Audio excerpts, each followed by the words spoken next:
Čau, klausītāji! Tu klausies podkāstu Kontaklau, kur es kopā ar saviem draugiem, paziņām un nepazīstamiem cilvēkiem runāju par naudu, finanšu kļūdām, pieaugušo dzīvi un visu, kas nav komplektā, mācoties attīstīt mūsu finanšu pratību.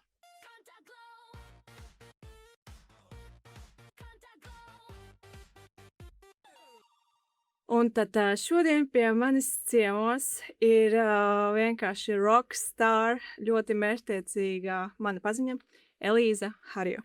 Hello, hello. Elīza, ko tu gribi, lai klausīties zina par tevi? Manas šķirkas ir dabīgas. Tas ir. Lai nebūtu vienkārši jautājumi, vai tie ir ilgiļņi vai nē, tad tās ir dabīgas lokas. Tad pārējo lai paši spriež, tā kā, jā. Mans novērojums, ka visi mani viesi ir pārāk pieticīgi, manuprāt. Tāpēc es sākšu par tevi stāstīt, un tu vari papildināt.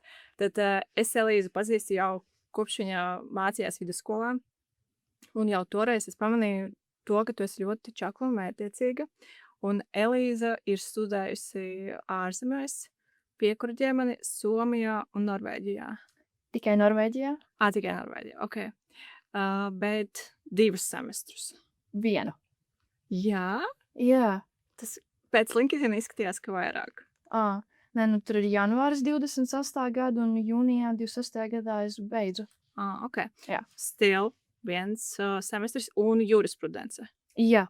So, it's a big thing, manuprāt. Ok, nu. Katram savs, jā. Un, jā, pastāsti varbūt par šo pieredzi, kā tu izlēmi studēt ārzemēs. Jau pirms studiju sākuma man bija tā kā mērķis, es vēlos ārzemju elementu tajā, un jurisprudence ir ļoti specifiska ar to, ka, ja es konkrētā valstī mācos, katrā valstī ir citi likumi, attiecīgi studēt ārzemēs, lai beigās būtu, pieņemsim, jurists Latvijā ir neiespējami, bet ir tāda lieta kā apmaiņas semestri. Un tad, izvēloties augstskolu, kurā es mācīšos, es skatījos, kādas jau ir sadarbības valstis, sadarbības universitātes, uz kuras potenciāli varētu doties apmaiņas semestrī. Kāds bija jautājums? Kā tu izlēmi? Kā es izlēmu? Jā. Un es tieši pirms uzsākot studijas Latvijas universitātē, mums bija ģimenes ceļojums uz Norvēģiju, kur es gāju vienā haikā. Un sāku runāt ar vienu sievieti, kas arī tur blakus tādā normālā tempā haiko. Un mēs sākām pļāpāt par dzīvi. Un viņa prasīja, ko es daru. Es teicu, ka tūlīt sākšu studēt jurisprudenci. Un viņa saka, man ir tik daudzas paziņas, kas studē Bergenes universitātē. Man tāds, wait. Tā ir sadarbības universitāte Latvijas universitātei.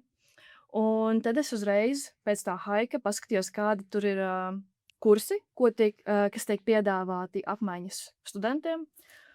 Un I just fell in love. Un man patīk vispār Norvēģija. Tā kā pati daba, tas ritms, cilvēki.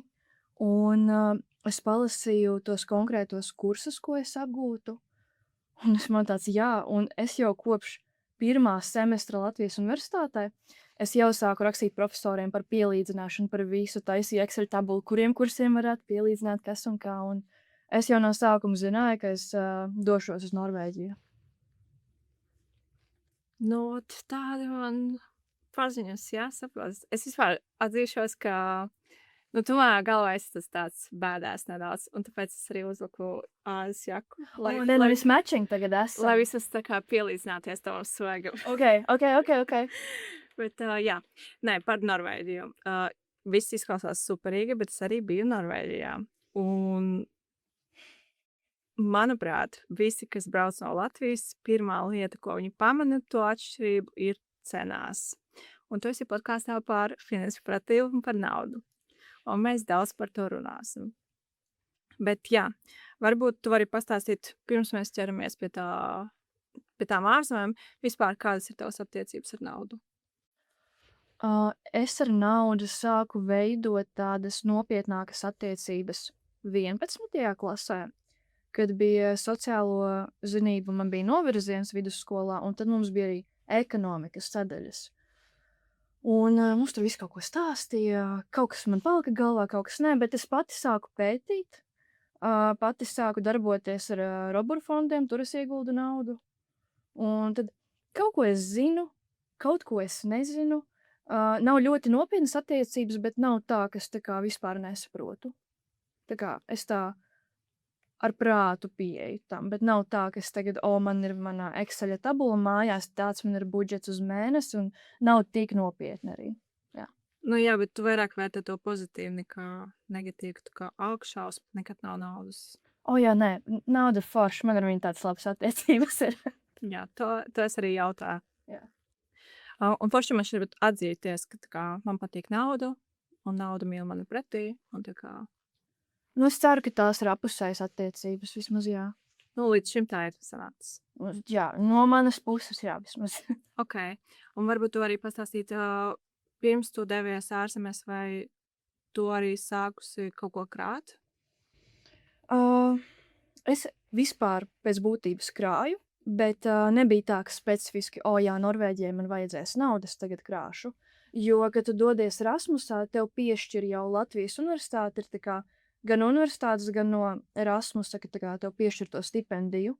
Un konkrētām valstīm ir konkrēta summa, ko tev iedod uz attiecīgi tik dienām, cik tu tur esi. Tiek izreikināta tā summa.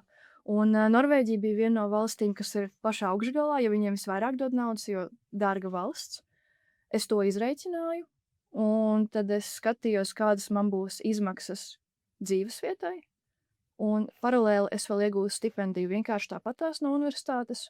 Un es arī paralēli strādāju, attālināt to laiku. Un es tā plus mīnus sareiķināju, es tā ok, nu tā kā būtu jābūt ok. Un tad uz vietas man bija doma, ka es uz vietas skatīšos, cik ļoti man vajag ietaupīt vai nē. Pēc pirmā mēneša tā kā tēriņiem es gribēju saprast aptuveni, nu cik aiziet pārtikai, cik tam, un jā, tā kā dzīvošu redzēšu.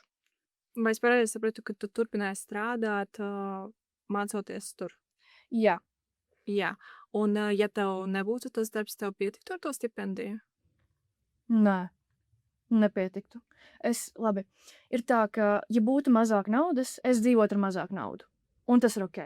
Vienkārši es jau savā galvā biju rēķinājusies ar konkrētu summu, un tad attiecīgi tā es arī dzīvoju. Tā kā būtu mazāk, un teorētiski jā, teorētiski pietiktu, vienkārši nebūtu vairs tāds līmenis, kādā es tur dzīvotu. Nu jā, bet dzīvokli vai istabu tur varētu maksāt? To es varētu ar stipendijas palīdzību. Tā kā stipendija man stabili nosedz visu dzīvesvietu, tā kā īri un tā tālāk, bet pārtiku un kādu pārtiku, un ko es daru vienkārši tā plezīram, tad tur attiecīgi būtu nedaudz savādāk jāmenedžē tas. Jā, jo tas īstenībā tas, kas mani biedē, vispār respekt, ka tu to izdarīji, jo tā ir tā kā mans nepiepildītais sapnis pastāvēt ārzemēs. Bet tas, kas mani bremzē, ir tas tieši tie aspekti praktiskie, ka es tur nevarēšu izdzīvot uz to stipendiju, ka es nevarēšu atrast darbu, ka es nevarēšu turpināt strādāt savā darbā, ka man būs jāpamet savus dzīvoklis, jāpārļūt visu savus mēbeles, visu, tādi praktiski aspekti. Un jā, es vienreiz satiku vienu ārzemes studentu, kas studē RTU. Tā kā, jā, vispār pat var sakrāt ar to stipendiju. Tā kā, ar 400 eiro tu izdzīvo un tu vēl sakrāji. Tā kā manā galvā tas šiem neklikšķē. Nu, tikai ar stipendiju viņa sakrāja. Nu, kaut kas tur nav tieši. Vai nu viņai bija tā kā bezmaksas dzīves vieta, vai es nezinu, Latvijā. Latvijā. Īra, cik maksā viņa studentu kopmītnēs gan jau palika, un cik viņa 100 pār eiro maksā mēnesī. Ok, pārtika vēl aiziet, varbūt ne tik daudz, to man, es nezinu, kā var saka. Labi, teorētiski kaut ko, bet, nezinu. Var, ka tu gribi droši. Jā. Bet jā, tas bija tāds out of topic. Labi, un vai tev arī bija šoks par tām cenām Norvēģijā? Jā, man bija reāls šoks. Pirmais šoks, kas man bija, man bija tāds dīvains transfers, lai es nokļūtu uz Bergenu. Es Bergenā studēju, nevis Oslo. Un es atlidoju ļoti vēlu naktī, vakarā, un es biju riktīgi izsalkusi, jo tur bija cik tur transferi. Teorētiski ir tā kā tiešais lidojums, bet man tur viss atšakarējās, pirms tam viss ok, bet es esmu lidojis tā 11 vakarā. Un man tāds, es atradu vrapu tur, un tādu, es nejokoju, šitādi 2 mazi vrapiņi, es domāju, un tur vēl viss ir kronās, ja, un man galvā, ja tie nav eiro, es tā kā nemaksāju, tā nav valūta, ar ko es tā kā izmantoju. Attiecīgi tas neskaitīsies, vai ne?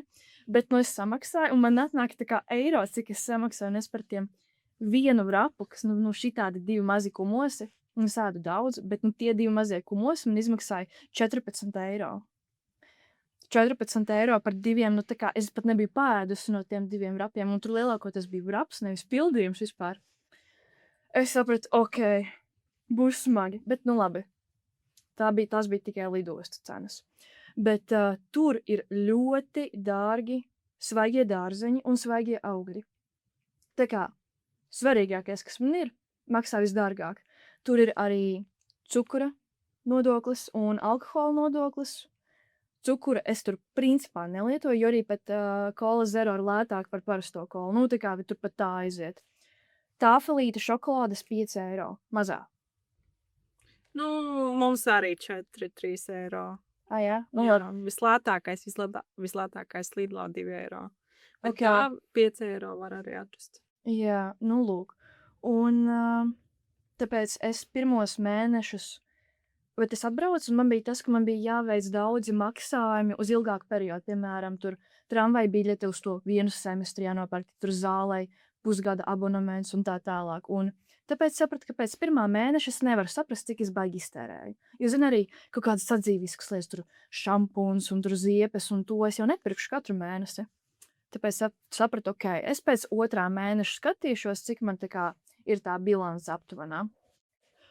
Un, bet jā, tajā 1. mēnesī es dzīvoju no saldētiem dārzeņiem. Man bija līdzi griķi, ļoti daudz griķi. Tā ka es mūžā neesmu tik daudz griķu sapēdusi kā par to pusgadu. Un gaļa tā ir ekskluzīva vienkārši lieta. Tur, tā kā reāli dārga gaļa.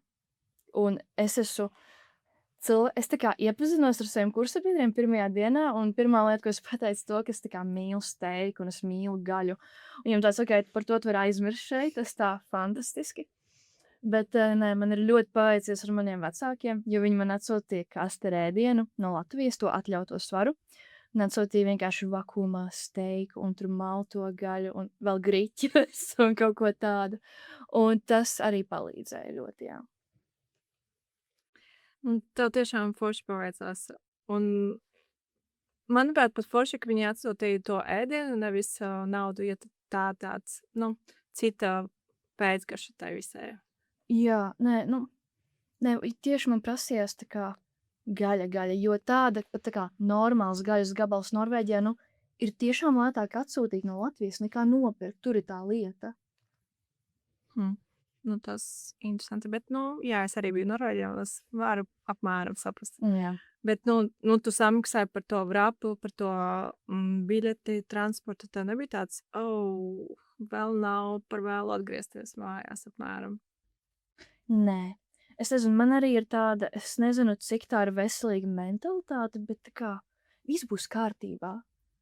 Tā kā es ticēju to, ka, es varu atrisināt, tā kā būs problēma, es atrisināšu, pietrūks nauda, es atradīšu veidu, kā dabūt vairāk naudas. Es uz to neskatījos kā izdzīvošanu.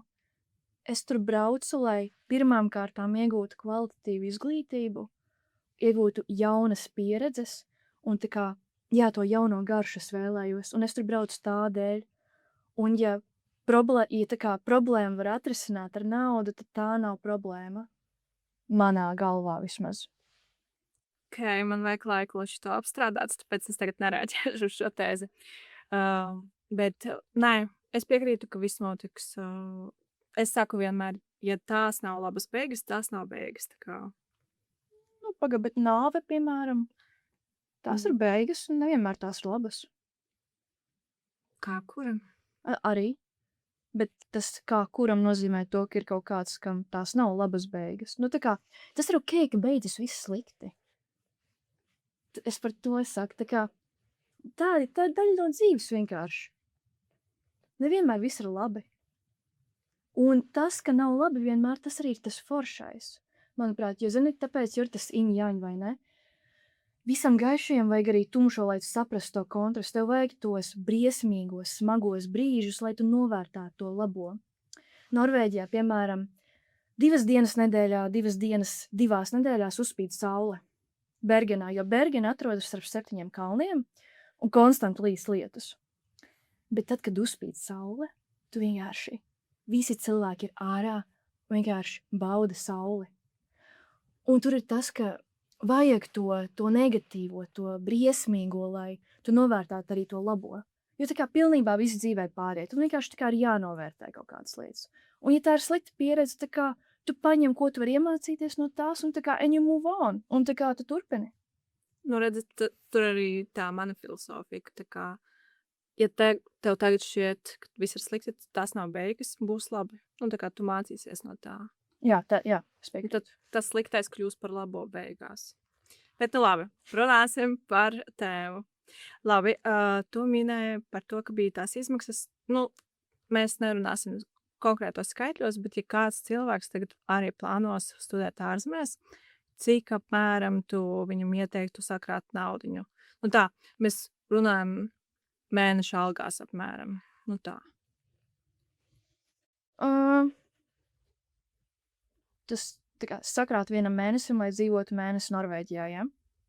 Nu, labi, jā, tā. Ok. Nu, pieņemsim algas ziņā, jā.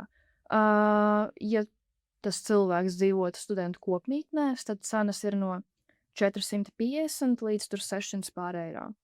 Es dzīvoju bachelor apartment, 580 eiro mēnesī, fiksēta cenas arī tur par elektrību. Nu, tā kā atkarībā vienkārši tur no tā valūtas kursa, man tur bišķīt pamainījās, bet 580 par dzīvokli, pārtika no 300 līdz 400 eiro mēnesī, atkarīgs cik daudz ēd, kāda diēta, vai tev vajag tos svaigos dārzeņus vai nē.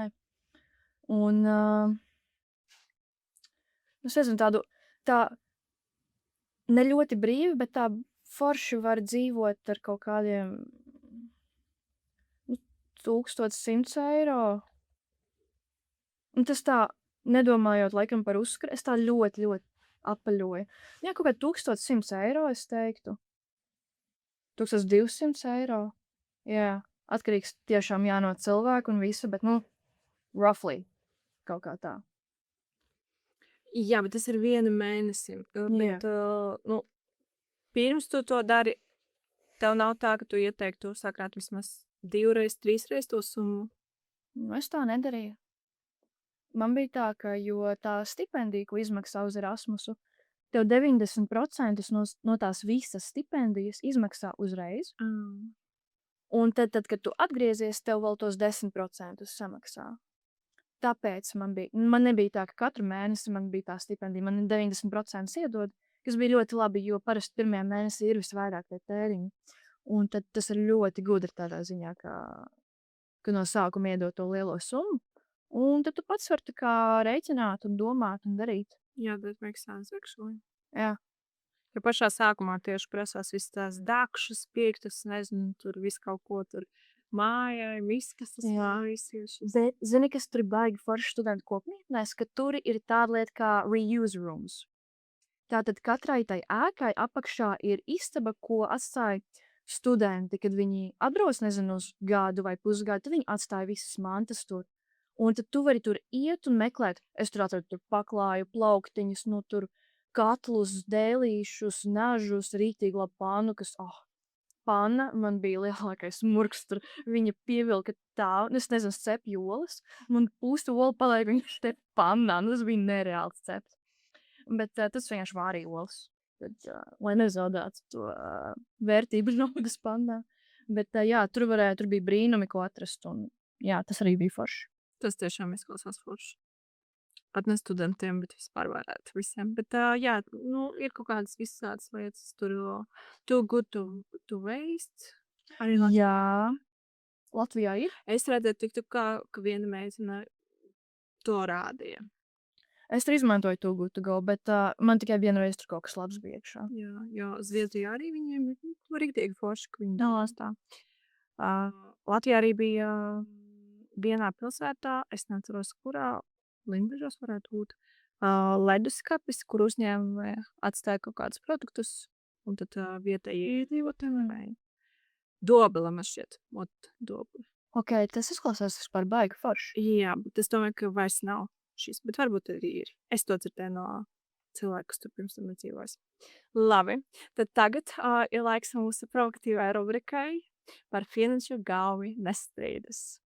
Tas iedomājies to ideālo pēc izskata vīrieti. Labi. Ir. Jā. Tu neko par viņu nezini, ne cik viņam gadi, ne ģimenes stāvoklis, tikai vienu āķi, ko es tev pateikšu par finansēm. Tā vienkārši bez jebkādas kaunas sajūtas vienkārši vajag viņu noraidot no 1 līdz 10. Mierīgi. Viņš izskatās uz 10, bet viņš aizņemas no tevis naudu. Cik daudz? Kāpēc? Tu neko vairs nezini, viss. Ok.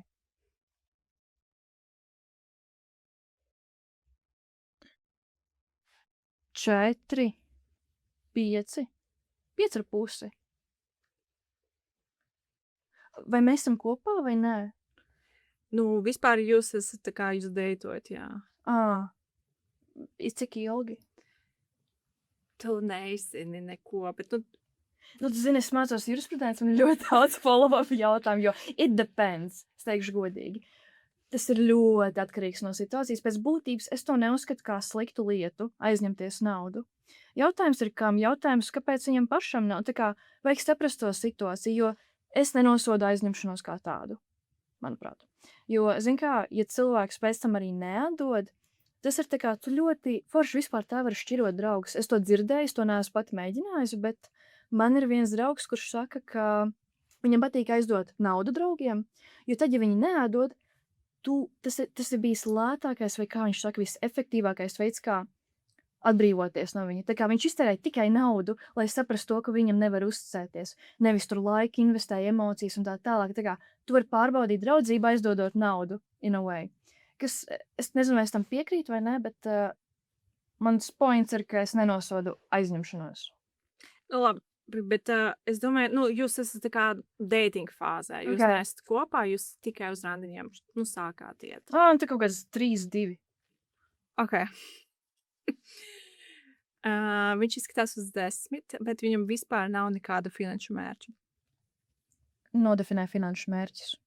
Finanšu mērķis man, pieņemsim, ir nopirkt dzīvokli līdz 40 gadiem, sakrāt 50,000 līdz 25 gadiem. Vai viņam nav finanšu mērķi, jo viņš jau viņus visus ir sasniedzis? Viņam nav. Tad viņš tāds, ok, es sapratu, viņš tāds free čalis, jā, vīrietis, kurš vienkārši tā kā dzīvam bauda. Mēs ar tādu nevarētu būt kopā, kaut kāds 2-3 arī, jā. Viņš izskatās uz 10, bet nekāds neatstāja dzēram naudu viesmīļiem, tā kā vispār. Tā kā nekad. Nekad. Nu, tas nav tik slikti, bet nu tomēr. Nē, es biju strādājis par viesmīlu. Nu, dareiz tā kā, nu, ja ir forša viesmīļa, nu, vajag taču atstāt. Nu, šķiet tā nejauki nedaudz.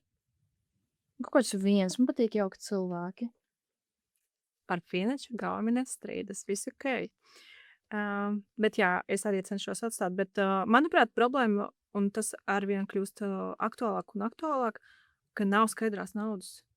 Bet tagad jau pilnībā visur gandrīz vai ir tas, ka, kad tu maksā, tev ir iespēja uzspiest, tā kā, cik tu gribi notipot. Tā kā, nezinu, 5, 10, 15%, vai tu pats uzspied, cik tu vēlies atstāt dzeram naudā, Jā. kad tu maksā ar karti. Jā, bet ne visās vietās. Jā, tas ir tā stulbi. Bet jā, tāda opcija arī ir. Viņš skatās uz 10, bet ir gatavs riskēt visu savu uzkrāto naudu, lai dibinātu biznesu. Vai viņš iepriekš jau ir dibinājis biznesu? Protams, ka es nezinu. Jo es zinu tikai to, ka viņš izstāsta uz 10. Tā kā visu uzkrāto. Ja viņš pelna no. Man ir ļoti daudz follow-up jautājumi. Es neteiktu, ka visu vajag. Un tas tā ar prātu vajag. Man patīk arī gudri cilvēki, tāpēc es teiktu 4. par finanšu galvu nestrīdas, bet, jā, labi. Bet jau ir augstāk vērtējums. Tas jau ir labi. Jā, nu, zini, kā arī biznesa. Kāds biznesa? Jo es arī gribētu dzirdēt to biznesa viņa plānu. Cik tālu viņš ir randiņā, lūdzu. Cik tālu viņš ir ticis, jo cik nopietni viņš to uztver. Jo es saprotu cilvēkus, kas ir gatavi atdot visu, lai ja tas ir viņa dzīves sapnis, un cik nopietni varbūt tas, nezinu, ar AI kaut kā tehnoloģijām saistīts, ka viņam tiešām vajag ieguldīties. Es saku, it depends. Es neteiktu to, ka pilnībā visus uzkrājumus, bet, 90% arī būtu fine. Jo, ja tas ir viņa dzīves sapnis, un kam vēl tad tu dzīvo, ja ne sev, un mēģini, maudz dari. Jā. Bet 4. Bet 4, jā. Tāpēc, ka man nav atbildes uz maniem follow-up jautājumiem. Labi, mēs nestrīdēsimies. Viņš izskatās uz 10, bet vienmēr pasūta vislētāko ēdienu restorānā. Kas ir tas vislētākais ēdiens? Ūdens un, es nezinu, pasta. Ja viņam garšo, man tas vienalga. Bet principiāli tāpēc, ka lētākais. Tu viņš nebauda dzīvi, un man nepatīk cilvēki nebauda dzīvi -2. Ok. Viņš izskatās uz 10, bet nemeklē darbu, jo vecāki par visu maksā. Cik viņam ir gadi? Jūs deitojat, tavs diapazons. Tas nebūtu adekvāti tādā gadījumā. Labi.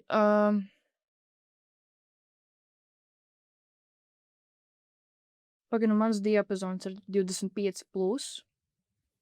Un tad, ja viņam vēl ir viena vecāka, bet kā viņš aizņem savu brīvo laiku, tad arī jautājums. Ja viņš nodarbojas vienkārši ar kaut ko tādu, kas, labi, vienalga, tas ir stulbi. Ja es domāju par savu vecumu diapazonu, jā. Tāpēc es teiktu, zini, aiziet uz randiņu, gan jau iespējams pēc pirmajām emocijām, forši viņš izmaksā, bet tad uzzinu, ka tie ir viņa vecāki, kas par to maksā. Un ir tāds, bez šeit pietrūkstās vīrišķības. Jā, -2. Tas visaugstākais līdz šim ir 4. Ok. Labi, viss ok. Mēs nestrīdēsimies. Un šī bija rubrika par finanšu galvu. Nebūs kaut kāds, kuras var iedot augstāku vērtējumu? Es neizdomāju. Tev tagad nenāk nekas prātā? Mēs varam kaut ko labu izdomāt. Davai. Viņš izskatās uz 10, bet viņš krāja 3. pensijas līmeni. Ok, tātad man ar naudu nav tik labas attiecības, lai es saprašu, ka 3. līmenis pensijas ir baigi sliktais. Viņš pateiktu man to, man būtu tāds, ok, labi, tāpēc, ka es nezinu īsti, kas tāds ir, es teikšu godīgi. Man visu laiku rādās tik reklāmas Swedbankā, krāja 3. pensijas līmeni. Vai viņi to rāda, tāpēc, ka nav pieprasījuma pēc viņa, vai es nezinu. Var izstāstīt īsumā, kas tāds ir? Varu izstāstīt. Ir 3 pensiju līmeņi Latvijā. Viens, tas ir kāds no taviem ienākumiem, tā naudiņa aiziet esošajiem pensionāriem. Un kādu jēga man no tā ir? Tāda jēga, ka nākotnē tev arī par to maksās. Bet tikai tie, kam arī ir 1. pensiju līmenis? Nē, visi cilvēki, kas strādā, viņi maksā par esošajiem pensionāriem. Un tad, kad tu būsi pensionāri, par tevi maksās tajā jaunatne, kas būs. Bet mums tagad demogrāfija. Tur jau tā lieta. Tāpēc arī eksistē 2. un 3., lai tev ir papildus ienākumi. Jo šobrīd tās prognozes ir vienkārši trausmīgas, ka 30% no tās algas apmēram būs, jā. Bet labi. Un 2. ir, kad 5% no tavas algas aiziet tavā, nākotnes pensijas kontā. Un tu vari izvēlēties to plānu dinamiskāku, kur ir visas akcijas, sabalansētu, akcijas un obligācijas, vai tādu drošu, kur ir obligācijas, bet tas viss arī nav vienkārši nauda, bet tās ir investīcijas. Un tās arī ir obligātās visiem, kas ir piedzimuši pēc 71. gada, man šķiet, es baidos kļūdīties, bet labi. Nebaidies kļūdīties. Visu, ko, kā atbildība, tur 40-gadīgie vīrieši sāk atkal rakstīt un bombardēt ar vienkārši nelasi. Jā, bet es vienkārši negribu nepareizi izglītot tautu. Bet, labi. Bet, jā, ja tu esi jaunietis, tad tā ir obligāti. Tu vari izvēlēties tikai to plānu. Un arī pakalpojumu sniedzēju. Tu vari izvēlēties. Jā. Ja pat tev pieņemsim, tev ir Svetbanka kā pamatbanka, tu arī to pensiju līmeni vari turēt citā bankā. Jā.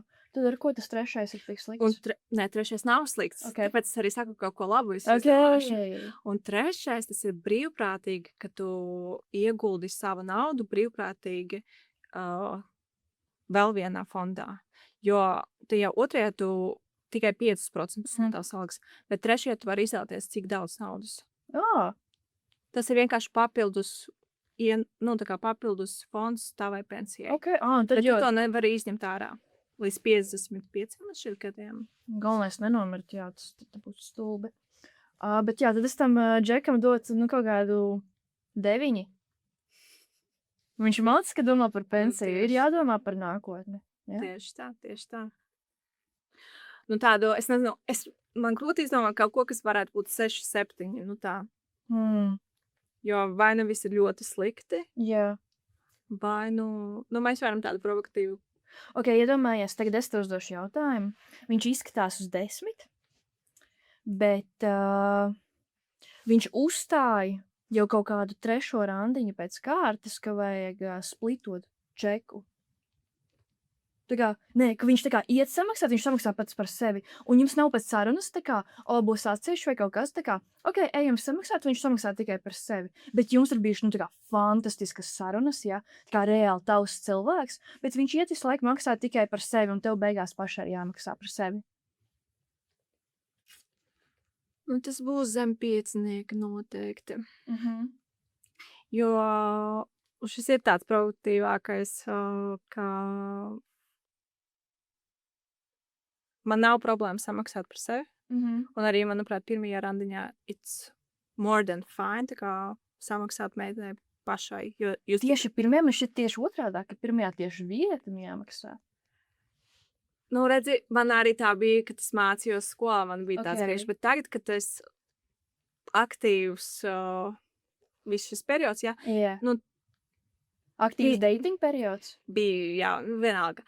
Bet man prikols ir tāds, ka, ja jūs vispār nepazīstat viens otru, tad tas ir tieši ok, ka katrs par sevi samaksā, ka jūs abi riskēt, kā jūs nepazīstat. Bet, ja jūs esat es nezinu, tur kolēģi, vai jūs strādājat, vai jūs draugi, plus mīnus, un tad viņš tev uzaicina, tad tas būs ļoti forši, ja viņš piedalās, jo jūs jau apmēram saprotat, uz ko jūs parakstāties viens. Tā. Es nezinu, man tā vismaz ir. Zini, kas bija baigi interesantais kultūras šoks man Norvēģijā. Jo tur viņiem arī tas, ja tu aizēji uz randiņu, labi. Virs konkrēti ienākuma līmeņa vīrietis maksās par sievieti, bet sievietes vecumā, no ar ko es kontaktējos 24 līdz 35 kaut kur diapazonā, viņas visas, un kas ir visas, tas ir burbulis, ar ko es runāju, uzskata, ka ja viņš maksā par mani, ko viņš domā, ka es esmu nabaks, ka man nav naudas, es samaksāšu pats par sevi, ka vīrieši tāpēc ļauj maksāt sievietēm pašām par sevi, jo viņas savādāk uztver kā uzbraucienu, ka par viņu samaksā, jo viņiem tad liekas, ka, viņam gan jau liekas, ka man nav naudas, tāpēc viņš par mani maksā.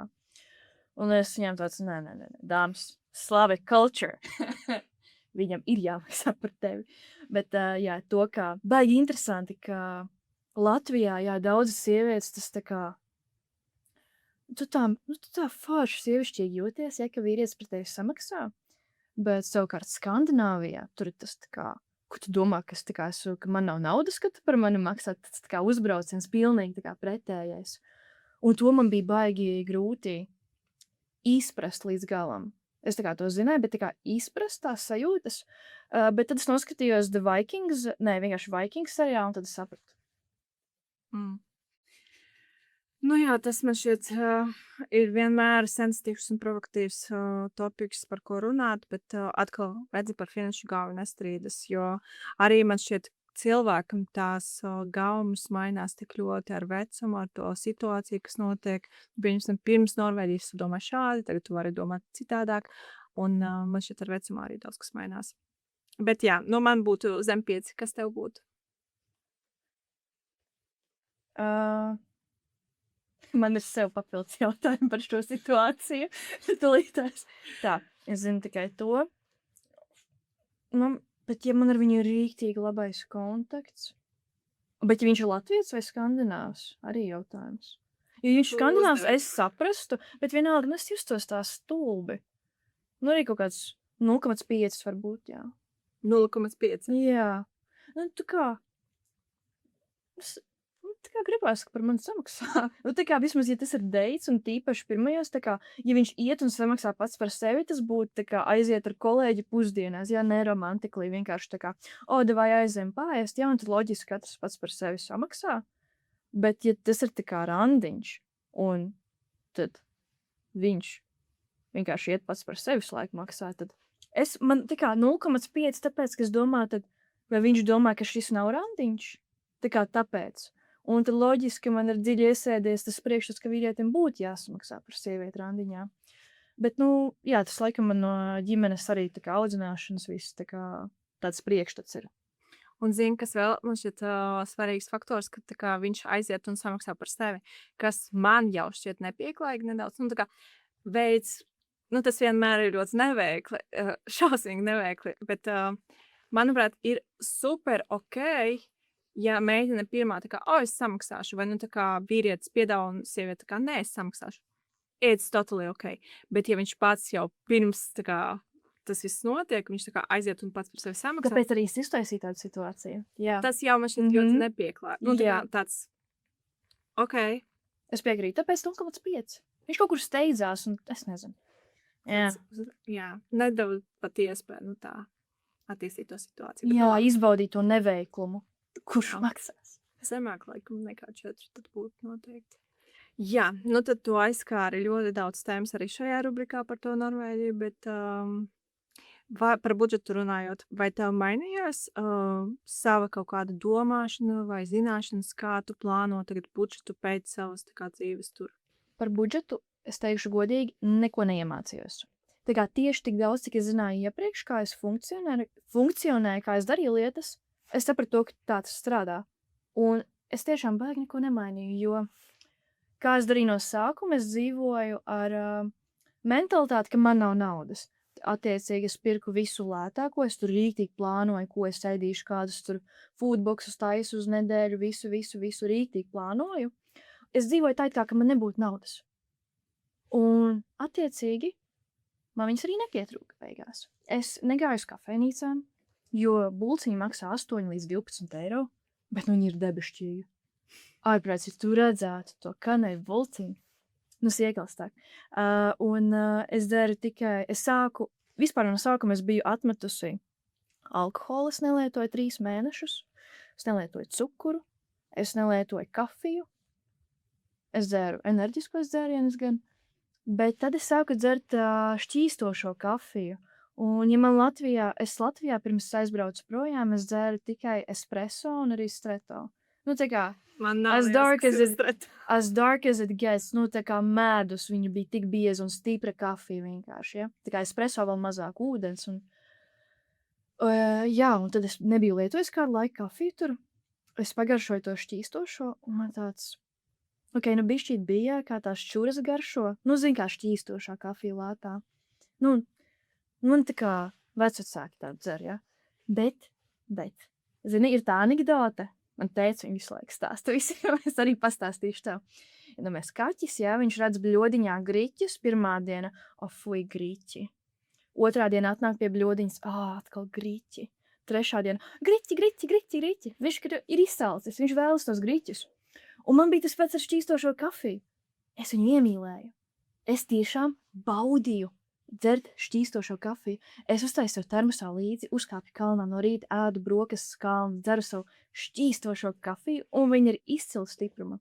Un es vēl ar vienu dzeru šķīstošo kafiju Latvijā. Jā. Cik ilgi tu dzīvo Latvijā tagad? Mēnesis bišķīt mazāk. Tu esi pagaršojis to nestreto?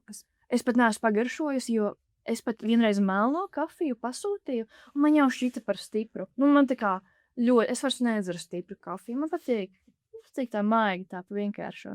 Jā. Jā. Jā, gribas pajokot par to studentu dzīvi. Lūdzu, joko. Nabadzīgo dzīvi, ka tā kā, jā, tas ir labākais veids, kā sakārtot to visu veselību, Jā. tā diēta. Jā. Bet, jā. Un pēdējā mēnesī es sapratu, bāc, vispār es tā kā ļoti tā kā maz tērēju naudas patiesībā. Un tad pēdējā mēnesī es tur aizgāju pirmo reizi, es atceros, pēdējā vai tur 2 nedēļas pirms braucu projām, es aizgāju uz vienkārši kafejnīcu, tā kā paņēmu brokastis kafejnīcā. Arī aizgāju uz kafejnīcu, tā kā nopirku to savu bulciņu, nopirku kafiju. Tā kā es sāku tērēt pēdējā mēnesī naudu. Jo es sapratu, ka man viņa vispār pietiek, un es vēl esmu uzkrājis patiešām. Jā. Un kā mainījās vispār tā dzīve, vai vispār kā tu redzi to pilsētu, jo tomēr, tagad var atļauties vairāk un tā tālāk. Vispār nemainījās mans priekšstats par pilsētu, jo, ko es baudīju tajā pilsētā, ir patiesībā kalni. Tās bija visas lietas, ko es jau tā iepriekš atļāvos. Un tur tā lieta, ka tam priekam, tai laimei nevajag tik daudz patiesībā. Man tikai vislielāko prieku sagādāja uzkāpt kalnā, kad es redzu, ka, vakarā nebūs lietus, būs vienkārši mākoņains. Es tā kā uzkāpju kalnā, es klausos tos putnus, un es eju gulēt ar smaidu, es pamostos ar smaidu, un dzeru savu šķīstošo kafiju, ēdu savus griķus, aizēju uz zāli. Vispār zāles abonements nereāli lēts. Es samaksāju 130 eiro par visu pusgadu. Un, jā, tā kā, es nezinu, man tiešām nevajadzēja tās kafejnīcas un visu pārējo tādai laimei. Bet, kad es pirmoreiz pagaršoju to kanēļu bulciņu, es biju ekstāzē, jo es nebiju lietojis attiecīgi cukuru un tur maizi kaut kādu balto. Un, kad es pagaršoju, ārpēc tas bija, kaut kāds mutē orgasms vienkārši bija, tas bija nereāli garšīgi. Jā, tā kā visas, vai arī kaut kāds šokolādes gabaliņš, es biju, tā kā 7. debesīs. Un tad, attiecīgi, jā, tas ir par to iņaņu, ka tev nav kaut kādas lietas, un tad kad tu viņu pagaršo, tu to novērtē ļoti, ļoti daudz. Tā kā, jā, man pat patika tas, ka man nebija vairāk naudas. Es nezinu, kā lai to paskaidro. Bet man tiešām pietika. Un man patika tie izaicinājumi, kas bija ar to summu, kas man bija jārēķinās, jo viņi nebija tādi, ka man rītīgi jāpiedomā, bet es jau uzliku sev to līmeni, ka tā kā, dzīvosim tā, kā mēs būtu nabadzīgi. Un tad, attiecīgi, tā visu plānoju. Un, zini, jā, tā kā es patiesībā tur biju ļoti laimīga. Un man tas bija galvenais. Vai tu vari atcerēties kaut kādu vienu pēdējo lietu savam konta glowupam, kas uzlaboja tava konta summu? Vidusskolā jāklausās ekonomikas stundas. Es nezinu, tur mums arī iepazīstināja. Un arī ko cits cilvēki neteikt par to skolu 2030. Laikam vienkārši bija paveicies ar skolotājiem, kuri stāstīja par roburu fondiem, kuri stāstīja, ka jāiegulda, kuri stāstīja, ka lētāk ir nevis īrēt un mest naudu vējā, bet tā kā, ka tu labāk, kamēr dzīvo pie vecākiem, krāj naudu, pirmā iemaksāja, un tad tu maksā nevis īri, bet maksā tā kā hipotekāro kredītu, un tad pēc tam tas īpašums būs tavējais. Tā kā, es godīgi sakot, tas mans finanšu pratības posms viss bija vidusskolā tikai. Jā. Tad tu jau pastāstīji Jā, par tā kā nevajag izlaist ekonomikas stundas, un you'll be fine. Cerams, un ir labi skolotāji. Jā. Un tad laiks pēdējai rubrikai. Zināšanas atmaksājas. Tev ir iespēja izvēlēties jautājumu vērtību. Vai nu 1 eiro, vai nu 5 eiro, vai nu 10. Ja tu pareizi atbildēsi, tu arī saņemsi to summu. Āķis ir tāds, ka tu vari izvēlēties tikai vienu jautājumu. Tu nevari atbildēt uz visiem 3. Protams, ja tu neatbildēsi, tad tu arī neko nenopelnīsi. It's okay. Zini, kā go big or go home, vai 10 eiro jautājumu? Kas ir ISIN? I'll go home. Izbur to, ieliec šo vārdu teikumā. Kā tu izmanto šo vārdu teikumā? ISIN? Jā. Please use the word in a sentence. Viņa tā kā spelling bee. Šeit ir jurists, jā. Jā. Labi, es ļaušu tev to. Hei, kāds ir šī fonda ISIN? Ok. Izsin. Tas ir saīsinājums, es minēšu šobrīd. Es ar sevi runāju. Izsin. Investment, success, insit. Izsin. Izsin investment, success. Man šķiet, tas izsin varētu būt kaut kāda laika perioda, zin kā var redzēt, tā kā kāds ir viņa matemātikas termins.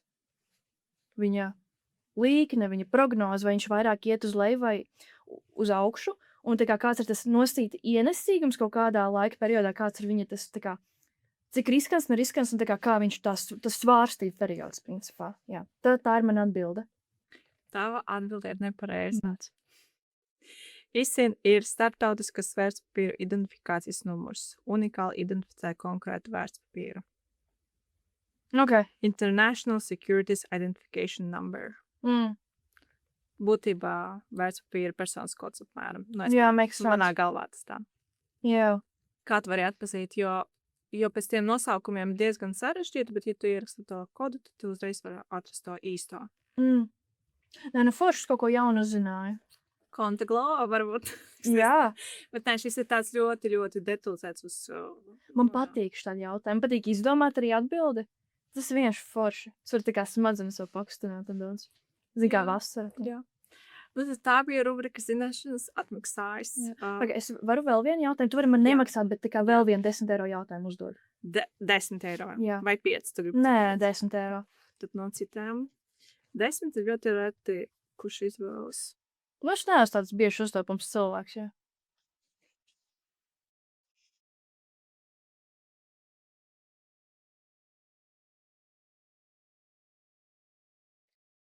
Ja zin kā, man ļoti patīk vīrieši, kas zina ļoti daudz random fun facts.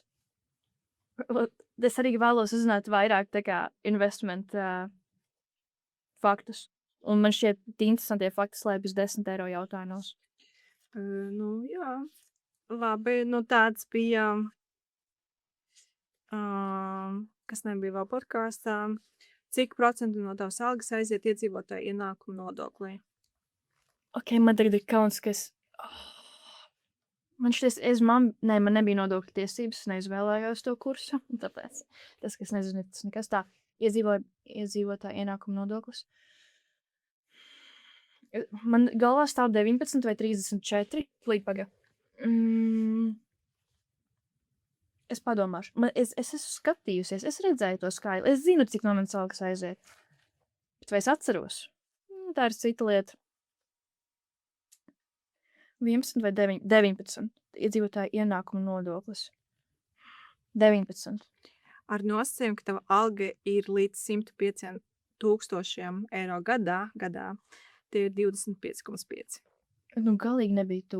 Bet zin kā 19 un 20, nē, tie nav līdzīgas enerģijas ciferi. Es par enerģiju nekad nerunāju, bet... Jā, bet tu vari klausīties manu podcastu un uzzināt vēl dažas. Jā, es vienkārši tīšu līdz 10 eiro jautājumiem. Bet ļoti reti, kurš izvēlās tos. Tev vajag drosmīgākus cilvēkus aicināt vienkārši. Man jau ir visdrosmīgākie. Iedomājies atnākt uz podcastu, kurš vēl nav, kurš ir tikai attīstības fāzē, kurš ir par naudu. Bet labi, ko tu gaidīsi, kad viss izdosies un tikai tad iesi un darīsi? Nē, taču vajag iet un nolikt un darīt. Šis būs off the record, bet es tev kaut ko pastāstīšu. Labi. Labi. Paldies, ka klausījies podcastu, un tad līdz nākamajai epizodē. Un paldies, Elīze, ka atnāci. Paldies tev! Atā!